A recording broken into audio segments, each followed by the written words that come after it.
Bonjour Bonjour à à tous, tous. Bonjour Sandrine. bonjour Samuel. Bienvenue pour ce nouveau webinaire de la relation entreprise de l'assurance maladie de Côte d'Or. Allez, c'est parti. Donc au programme aujourd'hui, la gestion des risques professionnels. On va revenir sur la déclaration d'un accident de travail, les différentes étapes, les incontournables, comment ça se passe. Et le deuxième point, Bon, on va parler des salaires, la transmission des salaires. Est-ce qu'on fait de la DSN? Est-ce qu'on fait une vieille attestation sur Net Entreprise? Quels sont les moyens, entre guillemets, pour transmettre les éléments de salaire dans le cadre des risques pro? voilà, pour optimiser en fait votre temps et que ce soit efficace. Alors, on a un gros programme, ça va aller vite sur certaines slides que vous aurez avec le support qui présentent moins d'intérêt, puis on va s'arrêter sur certaines qui sont indispensables. Voilà. Alors déjà, au niveau du chat, enfin, vous vous sentez comment par rapport au risque professionnel? Est-ce que vous êtes plutôt à l'aise, en connaissance, en besoin? Vous pouvez nous le dire dans le chat, et puis au fur et à mesure, on se garde les questions, bien entendu, pour la fin. Voilà, tout à fait. Ouais. Et on commence d'ici quelques petites secondes, puisque on a à peu près tout le monde. Il est 11h02. Et bien c'est parti, bienvenue à tous. Allez, go. Donc, déjà, un arrêt sur image. La photo en Côte d'Or. On a 520 000 habitants, à peu près 525 000 quand on arrondit, pour 460 000 assurés, 220 000 salariés, et vous êtes 18 000 entreprises, une dizaine de grandes structures de paye sociale, 5 grands organismes publics, une vingtaine de communautés de communes, 700 communes, 200 cabinets comptables. Ça permet un peu de se situer. Alors, on sait que pour certains, vous êtes inscrits, hein, vous êtes en dehors de la Côte d'Or, mais pour chez nous, en tout cas, voilà un petit peu ce que ça donne si on fait un arrêt sur image pour le département. Voilà. Et nous, comment ça se passe en fait au niveau de la sécurité sociale au sens large? Eh bien, les téléconseillers qui répondent au 36 79, c'est une équipe d'une quarantaine de personnes qui va être là pour le suivi de vos dossiers. Sur le paiement des indemnités journalières, eh bien, c'est près de 40 personnes également qui sont mobilisées. Et puis nous, avec Sandrine, nous sommes deux. Alors bien évidemment, on n'a pas la prétention de pouvoir remplacer tout ce monde-là et on est vraiment là pour vous accompagner sur l'offre digitale, la législation. Et puis on vous a mis le petit dessin, entre guillemets, qui reprend pour la sécurité sociale le partage de compétences qu'on a sur les risques professionnels, et puis finalement le partage un petit peu de Des différentes l'organisation, activités. de la Voilà. gestion Ouais. des activités selon les risques. Allez, du coup, c'est parti, la déclaration d'accident de travail. Déjà, en fait, on va revenir sur tout simplement qu'est-ce qu'on peut définir en fait comme accident de travail. Déjà, le fait que ce soit un fait accidentel, un fait soudain, qu'il arrive par le fait en fait ou à l'occasion du travail et qu'il y ait des circonstances de temps ou de lieu qui fassent en fait que ce soit vraiment en fait dans le cadre en fait de l'activité et qu'il y ait une lésion en fait corporelle en fait ou psychique. Donc, on va pouvoir distinguer différents types d'accidents, parce qu'il n'y a pas que l'accident sur le lieu de travail, il y a aussi potentiellement l'accident qui survient en fait sur le trajet et l'accident du salarié en mission. Et on va distinguer bien sûr de la maladie professionnelle qui, elle, ne fait pas l'objet d'une déclaration d'accident de travail. Et vous retrouvez, en fait, on vous a mis à chaque fois les infos vers les liens sur amélie.fr. Le réflexe, c'est vraiment d'aller regarder à chaque fois les infos pour finalement en fait, vous reporter en fait, aux zones où vous avez besoin. Hop là, normalement, vous voyez bien le lien, le site Amélie qui est ouvert sur vos écrans. On est d'accord. Ok. Ouais. Alors, en tout cas, n'hésitez Alors, pas à bien cliquer sûr, sur les liens quand vous aurez le le PPT. PowerPoint. Et Oui. bien sûr que le PowerPoint, comme d'habitude, en fait, on l'a pas dit au démarrage, mais comme à chaque fois, en fait, vous êtes inscrit, donc vous aurez accès, en fait, on vous enverra après le lien vers le replay et le PowerPoint. L'état des lieux en Côte d'Or pour le premier semestre, c'est plus de 5 000 accidents de travail, 800 maladies professionnelles pour la Côte d'Or. Un axe supérieur à un accident, alors ça veut dire un, deux ou trois ou plus d'accidents pour 2600 établissements sur les 17 000 en Côte d'Or. Alors 17 000, 18 000, hein, selon comment on compte. 8 000 DSN pour l'indemnisation. Et puis si on prend sur la tendance, hein, sur 4 5 ans, les accidents de travail, c'est à la baisse, mais on est quand même sur 8 000 annuels. et 13 000 DSN et attestations de salaire reçues pour payer ça. Donc on en reçoit peut-être un peu plus. Alors, on va lancer un sondage, hein, pour voir un peu comment justement vous vous situez. Alors, sur le principe, normalement, on est bien Enfin, sur la déclaration d'accident de travail. C'est la question qu'on vous voilà. pose. Alors, On va lancer le sondage et normalement, ça apparaît sur vos écrans. donc, réalisez vos déclarations d'accident de travail en ligne sur Net Entreprise. Vous avez donc plusieurs options. Oui, toujours. Oui, parfois. Oui, je dépose mon fichier depuis un logiciel externe. Non, j'envoie en recommandé la déclaration papier en allant au bureau de poste. C'est les bonnes baskets. Net Entreprise est en panne, je l'envoie en PDF. Bon, bah, pour l'essentiel, en fait, vous, vous faites en fait toujours en fait votre déclaration sur Net Entreprise. Ok, donc on va voir en Et fait si c'est présence la bonne de... pratique en Ah fait. bah oui, et puis logiciel externe également. Ouais, ouais, C'est carrément. toujours intéressant de le voir. Alors le oui, parfois, j'ai un petit peu de mal à comprendre. Qu'est-ce qui vous retient? Pourquoi parfois? C'est assez étonnant. N'hésitez pas à nous expliquer pourquoi dans le chat. Et bien entendu, c'est par Net Entreprise que ça doit se passer. Alors normalement, on retourne bien sur l'écran. On va juste vérifier qu'on a bien euh, le retour à l'écran. Donc c'est parfait. Voilà. Alors, sur Net Entreprise? Ah bon? Oui, sur Net Entreprise, sauf que voilà, le portail il a changé, on passe bien par le compte entreprise. Et si vous êtes connecté dernièrement sur le compte entreprise, la rubrique s'est enrichie du côté, on va dire, des risques professionnels. Alors, on est au mois de décembre, vous avez besoin du taux ATMP pour votre DSN du mois de janvier. Donc, c'est bien depuis le compte entreprise que vous allez chercher toutes ces infos. Et puis maintenant, il y a même la demande de subvention. Et là, tout prochainement, va se rajouter QRP pour les enquêtes administratives. Voilà, vous aurez qu'un seul point en fait d'entrée. L'idée, c'est vraiment, c'est ce compte entreprise, c'est le portail assurance maladie dans en fait le site Net Entreprise. Ok, allez, c'est parti. Alors, le suivi des risques pro, hein, donc c'est ce qu'on vient d'évoquer ensemble avec la CARSAT qui gère votre tarification, mais aussi la prévention, les aides financières et dans le compte ATMP, vous retrouvez toutes ces informations. Concrètement, l'assurance maladie dit si oui ou non il y a accident de travail. Donc nous, on s'occupe de la matérialité et puis la CARSAT s'occupe de la tarification, entre autres. Ce qui nous emmène à la procédure. Alors, on vous l'a dit, hein, sur Amélie, vous avez tout de suite, 24 sur 7, comme on dit, hein, 24 heures sur 24, 7 jours sur 7. On va retrouver toutes les infos et même le formulaire pour les soins. Parce que vous savez qu'en cas d'accident de travail, il faut remettre un formulaire pour la gratuité des soins pour vos salariés. Il est disponible sur Amélie. On parlait de la procédure. Alors justement, Voilà, on va comment ça se passe? s'arrêter quelques instants sur cette procédure. Justement, on a donc la rencontre entre deux documents pour bien commencer, Sandrine. Tout à fait. Donc, pour qu'il puisse y avoir potentiellement en fait une étude, il faut qu'il y ait tout simplement une déclaration d'accident de travail. Donc, vous devez en fait envoyer. Et de l'autre côté, en fait, il faut qu'il y ait la présence en fait d'un certificat médical initial.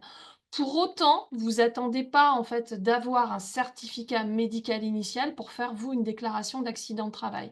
C'est-à-dire qu'il peut y avoir tout simplement en fait une déclaration, donc un fait qui arrive en fait au travail, mais qui ne donne pas lieu en fait à une visite chez un professionnel de santé. Par contre, c'est uniquement la réunion de ces deux pièces qui entraînera en fait l'instruction d'un accident de travail. S'il y a que la décla, ça sera tout simplement en fait connu de nos services et classé en fait sans Suisse, mais au moins il y aura une traçabilité de l'accident qui a eu lieu dans l'entreprise. Donc, si à la réunion des deux pièces, il y a une étude, et derrière, en fait, vous allez retrouver en fait les événements pour en fait dérouler l'instruction.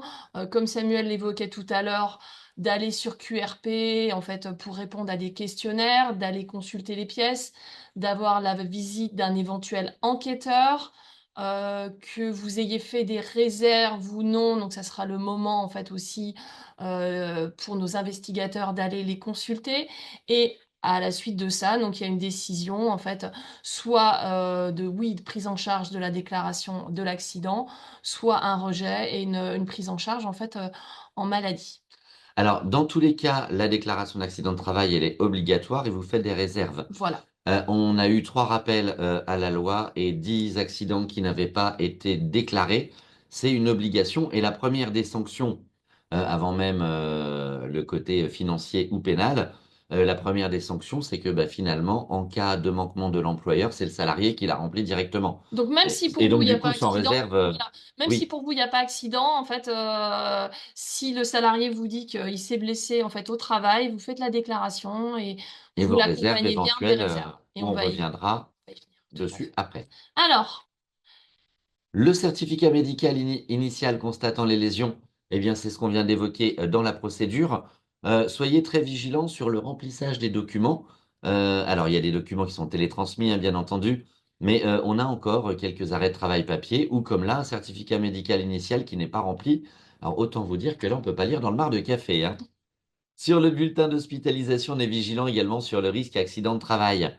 C'est important d'avoir, quand on a une hospitalisation, donc sur un événement assez grave, hein, de bien vérifier le risque accident. C'est le code 40 sur le bulletin d'hospitalisation.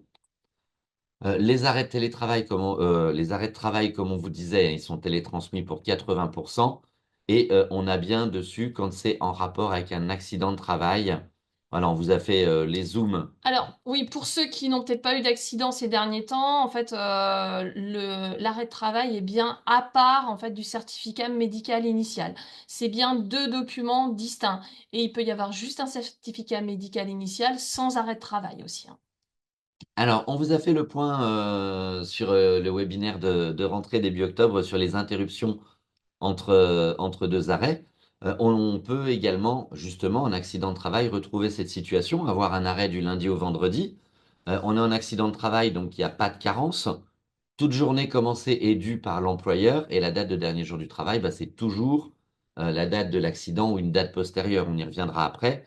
Et si on a une prolongation et qu'on a une rupture entre les deux, bah, s'il n'y a pas d'arrêt, il n'y a pas d'IJ. Voilà. C'est logique. Et on est en AT, donc il n'y a pas de carence, bien évidemment. Alors, Alors, sur la sur Netuc. déclaration. Voilà. Donc, vous allez sur le site Net Entreprise, vous allez dans le portail assurance maladie qui s'appelle le compte entreprise, et là, en fait, vous allez tout simplement, donc, sur votre établissement, déclarer, en fait, un accident de travail ou déposer votre flux, en fait, si vous avez carrément un logiciel interne, en fait, pour le faire. Voilà, comme on l'a vu dans le sondage, on a Voilà. également le bouton Ajouter des réserves. Aujourd'hui, on a jusqu'à 10 jours après la DAT pour pouvoir faire l'envoi des réserves. Donc, idéalement, quand vous faites la DAT, On prenez le un fait en moment même temps. tranquille, récupérez toutes les informations, faites-le en même temps, mais vous avez quand même jusqu'à 10 jours pour les poser sur Net Entreprise. Donc, c'est toujours intéressant. Et donc, avant de vous connecter, donc l'important, en fait, vous rassemblez bien toutes les infos pour pouvoir, en fait, faire votre saisie, en fait, sereinement. Notamment les tiers responsables éventuellement, puisque l'assurance maladie va pouvoir se retourner contre le tiers, et puis les identifications relatives aux témoins, et si on doit notamment les solliciter dans le cadre d'une enquête administrative. Pas de piège sur l'entreprise. Voilà, le code risque qui s'affiche pour les agences d'intérim ou les adresses alternatives. Donc vous avez de quoi cliquer entre guillemets au tout début. On arrive sur la victime. Alors, Alors là, il y a c'est quelque chose, automatique. voilà, il y a quelque chose d'intéressant, c'est que vous remplissez le NIR, sauf quand des fois, justement, le NIR est en anomalie. Et c'est ce que nous disait Coralie, c'est les fois, en fait, où elle fait, par exemple, du papier. Donc, dans ce cas-là, en fait, ben, il suffit, en fait, d'appeler, en fait, le 36 79. Et c'est ce qu'on appelle, enfin, c'est une procédure un peu technique, c'est un réalignement des bases où en fait le numéro, en fait, il est connu, mais il n'est pas suffisamment propre, il n'est pas ce qu'on appelle certifié. Donc il y a juste une petite manip à faire en fait au niveau de l'assurance maladie et derrière vous pouvez en fait faire votre déclaration. Donc cela, elle passe aussi, voilà, faut juste passer un coup de fil en fait au 36 79 pour rectifier ça. Alors, du côté de la description de l'accident, on a notamment le lieu de l'accident qui va permettre un petit peu de situer les choses. On a la plage horaire, la date et l'heure. Alors, ça, c'est important parce que bien évidemment, c'est les circonstances de temps et de lieu. Donc, c'est des éléments essentiels pour l'accident. Avec, entre guillemets, les 3 clés. Quelle est l'activité avant l'événement? Donc la personne était en train de ranger des classeurs dans un placard. OK. Le fait qu'il fait tout basculer. Le fait qu'il fait tout basculer, bah justement, ça va être un classeur qui tombe. Et donc, au moment de l'activité de la victime lors de l'accident, quand elle range les classeurs, eh ben, elle est en bonne santé, tout va bien. Le fait qui fait tout basculer, la nature de l'accident, eh bien, c'est ce classeur qui va lui tomber sur la tête et les lésions possibles et la latéralité. Ben, les lésions possibles, bah, une rougeur sur la tête, un choc, une bosse. Et La c'est là latéralité, bah, gauche-droite. Voilà, et c'est là que je reviendrai en fait sur le fait que surtout vous attendez pas de recevoir le certificat médical initial en fait, réalisé par le professionnel de santé.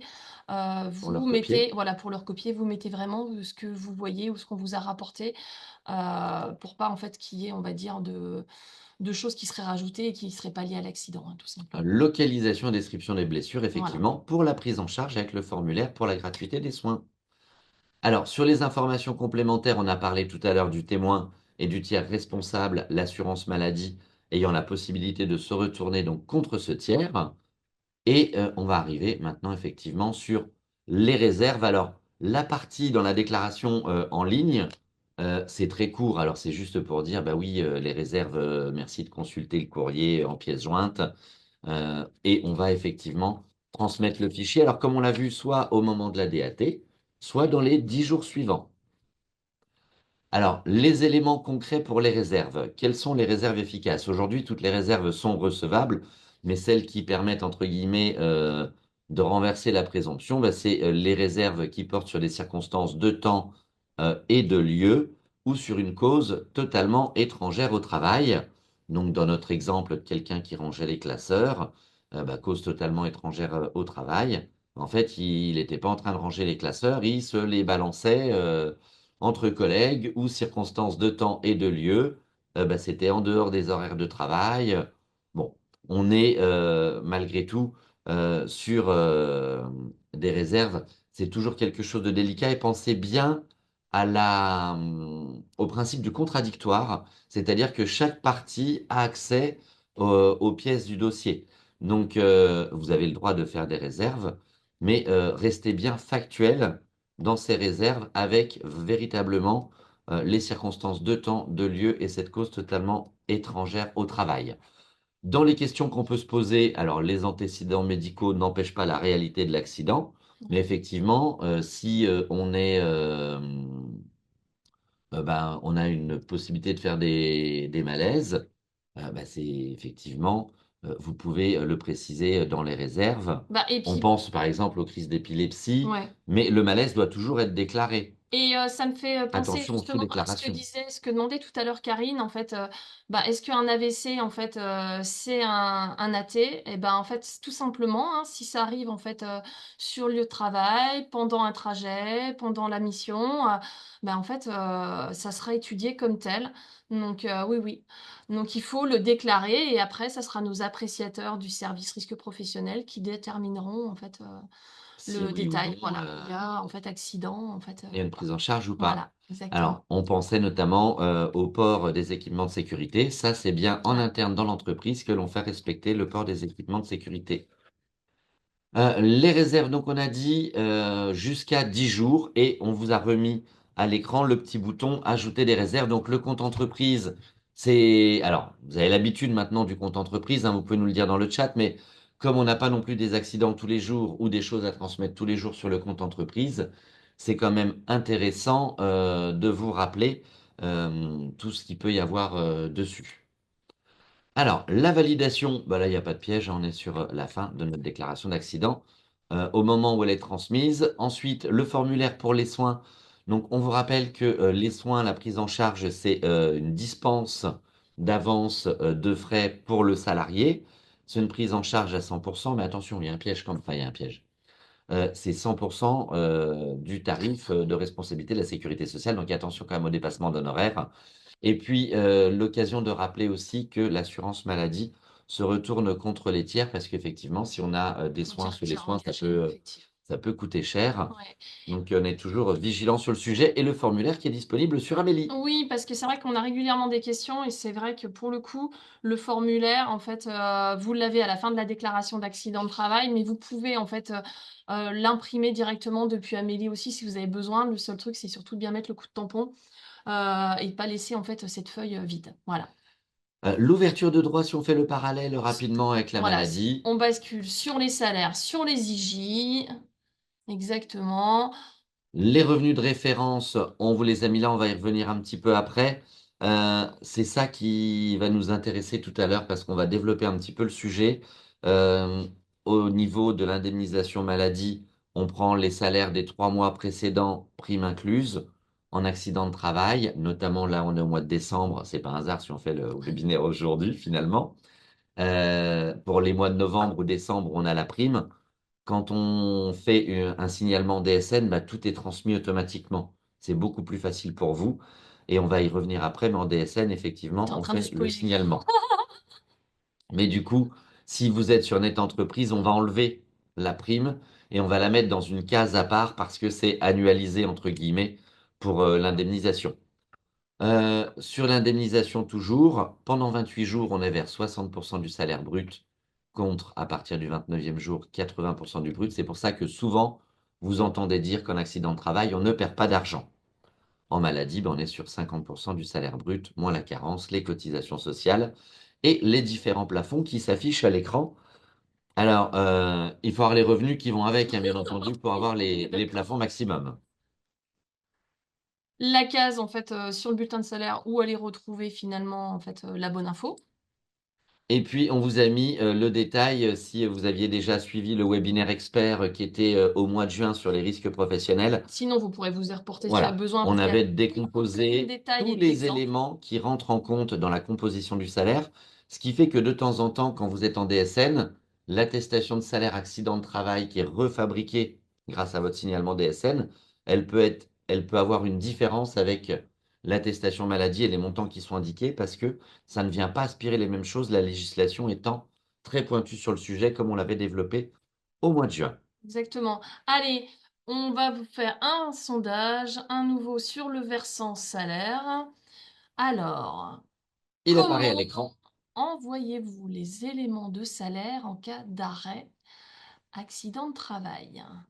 Je saisis une attestation de salaire accident sur Net Entreprise. Je saisis une attestation de salaire maladie pour un paiement provisoire. Je secoue la tête, mais oui. J'enregistre l'absence en accident dans mon logiciel et je transmets le signalement DSN arrêt de travail accident qui permettra à la CEPAM d'avoir tous les éléments. J'attends que la CEPAM me demande une attestation de salaire. Alors, vous êtes majoritaire donc à saisir l'absence dans votre logiciel de paye en accident de travail, transmettre le signalement en DSN qui va permettre à l'assurance maladie de recevoir finalement tous les éléments. On va revenir dessus. Et vous êtes encore un tiers en fait à aller saisir une attestation accident sur Neteux. Donc là, on va revenir dessus parce que celle-là, faut vraiment en fait essayer d'oublier et on va vous expliquer pourquoi et comment. Donc, l'idée, En c'est DSN, bien sûr, vous êtes dans Sandrine. votre logiciel de paye et on ne le répétera jamais assez. Vous restez dessus au maximum. Pourquoi? Donc, vous faites bien absolument votre signalement Parce que c'est cher. aussi. Vous faites bien votre signalement accident de travail, ce qui va permettre en fait au système DSN d'envoyer à l'assurance maladie deux attestations de salaire, une en accident de travail, ok, mais aussi une autre en fait en maladie pour qu'on puisse payer en fait tout simplement sur une base provisoire en attendant la régularisation en fait de l'accident. Donc c'est un réel gain de temps pour vous. Donc c'est vraiment ça, on va dire, à privilégier. Alors, le petit clin d'œil à la fonction publique qui est passé en DSN avec les signalements. Selon les éditeurs, certains sont encore en train de finaliser les modules signalement. Mais bien sûr qu'il faut rester en DSN, bien sûr qu'il Voilà. faut rester dans son logiciel de paye parce que c'est ça qui va permettre de transmettre les éléments de façon automatique. Et si on veut que les éléments de salaire bah, restent cohérents, c'est en restant dans son logiciel de paye. Pour rappel, tout est dans la DSN, donc vous le dites bien une seule fois. L'ADSN mensuel, c'est la démarche globale pour tout le monde. J'envoie toutes les fiches de paye de tout le monde. Et le signalement, eh ben, c'est une démarche individuelle. Donc, je vais faire un signalement. Donc, c'est comme si je faisais l'attestation de salaire pour tel ou tel salarié, pour tel ou tel risque, maladie, maternité, paternité. et aujourd'hui, ce qui nous concerne, risque professionnel. Et comme vous l'a dit Sandrine avant, eh bien, avec une seule attestation, enfin, avec un seul signalement, ça fabrique deux attestations de salaire. Donc, tout de suite, enfin, tout de suite, lors de l'événement, après votre déclaration d'accident, quand vous allez gérer l'absence dans votre logiciel de paye, eh bien, vous allez mettre directement le risque accident de travail et vous allez valider votre signalement. Alors, on vous a mis un logiciel fictif à l'écran. Chaque logiciel est unique, bien entendu. Et puis, pour celles et ceux qui ont Silae, alors, Silae vous présente une attestation de salaire, À mais en titre fait, informatif. c'est bien un signalement en DSN que vous faites. Donc là aussi, restez bien sur le risque accident du travail. D'ailleurs, le congé technique, le cahier technique indique congé suite à accident de travail. Bon, ça dépend. C'est un peu comme les pains au chocolat ou chocolatine, ça. C'est un peu le même principe, parce qu'effectivement, quand on est en arrêt du fait d'un accident, c'est pas les mêmes congés que les congés d'été. Oui, donc vous le passez bien en fait en accident, en fait l'absence en fait vous la saisissez bien en accident. Alors on vous a fait un parallèle pour vous montrer en fait dans quelle zone étaient mis en fait les informations quand elles arrivent en fait dans les attestations de salaire. Et oui, parce que sur le signalement, il n'y a pas du tout de salaire, il n'y a que des dates. Et oui, c'est aspiré des DSN mensuels des mois précédents, tout Alors, simplement. on va retrouver dans la case A, donc par exemple, si j'ai une prime au mois de décembre, eh ben, je l'enlève. Et donc, du coup, j'aurai bien mon montant salaire de base. Ensuite, je mets bien les 21%. Donc ça, c'est à vous de le calculer quand on est sur Net Entreprise. Mais en DSN, ça se fait tout seul. En DSN également, les primes sont ramenées automatiquement.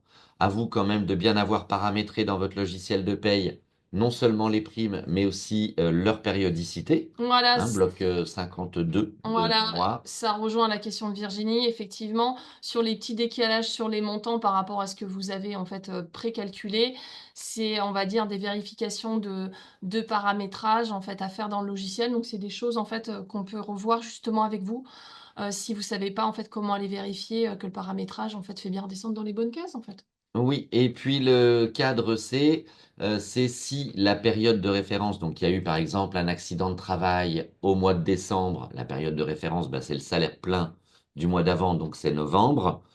S'il y avait eu une absence sur novembre, eh bien on laisse bien dans salaire de base, du coup le salaire cette fois un petit peu amputé par l'absence. On met la perte, donc liée à l'absence dans ce cadre C, donc là aussi en DSN, hein, ça se fait tout seul. Et c'est l'addition des deux qui fait l'équivalent du salaire rétabli comme on l'aurait en maladie. Donc c'est un petit peu le même principe. En DSN, on est toujours vigilant pour bien suivre ses comptes rendus et son tableau de Voilà. bord également. Et vraiment jusqu'au compte rendu en fait de l'assurance maladie, donc les comptes rendus négatifs certes, mais également les comptes rendus positifs parce qu'en fait il y a des informations des fois où on vous demande en fait justement un retour d'informations. Donc c'est super en fait important en fait d'aller vraiment en fait les checker. Et Voilà. alors, tu n'as pas fait Avant, de sondage, mais moi je vais quand même poser la question, si tu me le permets, vas-y. même s'il n'y a pas le sondage, en vrai, dans le chat, qui ne va pas lire ses comptes rendus, qui ne suit pas son tableau de bord DSN? Alors, on sait que vous avez toujours les bonnes excuses parce que c'est compliqué dans le logiciel, ou on n'a pas tout, ou on a juste la conformité.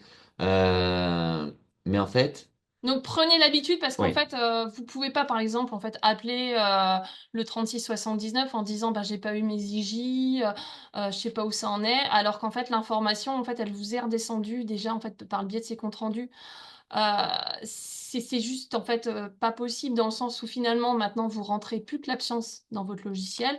Donc ce temps que vous passez pas à saisir l'attestation, j'avoue. vous devez en fait finalement en fait ben, prendre en fait un maximum de soins pour aller en fait chercher l'info du compte rendu. Et si de temps en temps, comme le dit Carole, l'info n'est pas suffisamment claire, dans ce cas-là, vous appelez la plateforme en fait pour avoir en fait La un traduction. éclairage. Voilà, tout à fait. C'est bien d'avouer en fait l'intérêt d'aller chercher ces comptes rendus et d'aller jusqu'au bout, c'est d'anticiper et ça permet quand vous suivez au jour le jour, c'est plus simple derrière, surtout que ben, on est aussi dans une période de suractivité avec l'hiver où on est quand même sur des réceptions d'arrêt en pointe Ouais. et où les délais de paiement peuvent s'allonger un petit peu, de même que le traitement d'éventuelles réclamations. Sur les données de qualité, on a parlé effectivement que l'ADSN permet d'avoir les bons éléments, mais les éléments de date, comme le dernier jour de travail ou la subrogation, C'est c'est vous. vous qu'il est marqué sur le signalement, en fait, sur votre logiciel de paye. Donc, vigilance, vigilance sur le dernier jour de travail et vigilance forte également sur votre subrogation. La période maximale, en fait, pendant laquelle vous souhaitez toucher les IJ. Vous limitez pas aux dates d'arrêt, surtout pas. Et surtout, en fait, vérifiez bien, en fait, que l'IBAN, en fait, est bien le bon et toujours uniquement le même que vous mettez, en fait, partout, sur toutes vos demandes, en fait, au niveau de l'établissement. Parce qu'il n'y a rien de tel pour bloquer un dossier. Et là, on en profite pour vous le rappeler. On fait, nous aussi, l'erreur. Enfin, moi, je sais que je suis bon public là-dessus. Attention à à celles et ceux qui font les subrogations jusqu'au 31-12, parce qu'on arrive au 31-12. Donc, attention également à l'année 2025-2026, notamment en janvier et C'est février. ça. Attention aux éventuels subros, qui seraient un petit peu décalés. Restez bien vigilants sur vos dates. On va aller un petit peu plus vite sur l'attestation. Alors, Alors voilà, parce que du coup, c'est ben en fait, vous êtes quand même un tiers à encore faire des saisies net entreprise. L'idée, c'est pour ceux qui ont encore le logiciel là qui va arriver tout prochainement, ça va sûrement être le cadeau de Noël là pour certains de la fonction publique. Ça va arriver en fait tout début en fait 2026 le côté opérationnel des signalements. Et sinon, en fait, pour ceux qui ont envie de recourir à Net Entreprise, c'est uniquement pour aller faire une rectificative en fait à la demande de l'assurance maladie. Donc, sinon, vous restez sur votre logiciel. S'il y a un souci sur votre logiciel, vous devez corriger le paramétrage pour que les fois suivantes, en fait, ce soit d'aplomb. Donc, l'idée, vraiment, le recours à Net Entreprise, ça doit être ultra rare, vraiment uniquement en cas de rectificative suite à un envoi, en fait, qui vous aurait été refusé car bancal, et finalement. là, on n'a pas mis la petite coche rectificative, mais vous savez où elle est sur Net Entreprise. On rappelle bien Elle est le essentielle. salaire brut hors prime également, hein, pour l'accident, parce que si vous laissez le salaire avec la prime, l'indemnité journalière risque d'exploser de Ouais. façon injustifiée et ça peut être normal ou au moment où on fait le paiement. Et quand on va faire différentes opérations de contrôle, on va être amené à faire un indu, soit à votre salarié, à votre agent, soit à vous en cas de subrogation. La part salariale, ben, on ne cherche pas, c'est 21% du brut. C'est comme ça depuis 2015. On vous a remis là aussi les exemples à l'écran. Donc tout le détail en fait de toutes les saisies, de tous les cas, vous pouvez les retrouver dans le webinaire spécial éléments de salaire qu'on a fait en fait en milieu d'année. Donc avec le lien là vers le replay et le PowerPoint, vous aurez aussi accès à celui-là. Donc n'hésitez pas à vous y reporter. C'est vraiment le mode d'emploi qui va bien. On vous a remis là également si vous avez besoin d'accompagnement sur une modification en fait de vos profils sur Net Entreprise. Et également le numéro de la hotline en fait pour la plateforme donc employeur pour en fait vos suivis de dossiers une fois que vous vous êtes assuré justement dans le tableau de bord en fait que enfin de la lisibilité en fait ou non des infos et qu'il reste quelques cas en fait qui vous dérangent. Aussi le lien avec le cahier technique pour que Oui, vous le puissiez cahier adapter technique le DSN, paramétrage. donc là, c'est pour les fans quand même d'aspects techniques, Voilà. mais c'est bien de jeter un petit coup d'œil, même si c'est pas vous qui paramétrez le logiciel, de voir un petit peu comment ça fonctionne derrière votre logiciel, ça reste toujours intéressant.